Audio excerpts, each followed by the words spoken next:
അങ്ങനെ UGC net എക്സാമിൻ്റെ result വന്നു. ഏതൊരു മത്സര പരീക്ഷയും പോലെ തന്നെ കൂടുതൽ ആളുകൾക്കും ക്വാളിഫൈ ചെയ്യാൻ സാധിച്ചിട്ടില്ല.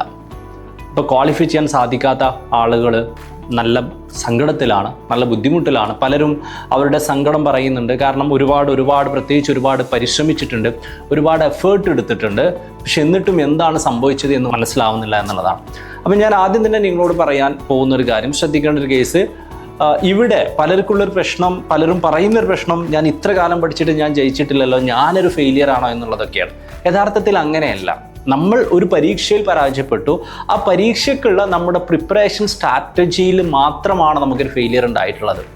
അതോടൊപ്പം തന്നെ നമ്മൾ ഒരുപാട് കാര്യങ്ങൾ പഠിച്ചിട്ടുണ്ട്. ഈ പഠിച്ച കാര്യങ്ങൾ തീർച്ചയായിട്ടും ഫ്യൂച്ചറിൽ നമുക്ക് മറ്റുള്ള പരീക്ഷകൾക്കും അല്ലെങ്കിൽ ഇതേ പരീക്ഷകൾ തന്നെ ഫ്യൂച്ചറിൽ നമുക്ക് ഉപകാരപ്പെടും എന്നുള്ളതാണ് ഇമ്പോർട്ടൻ്റ് ആയിട്ടുള്ള നമ്മൾ മനസ്സിലാക്കേണ്ട പ്രധാനപ്പെട്ട കാര്യം.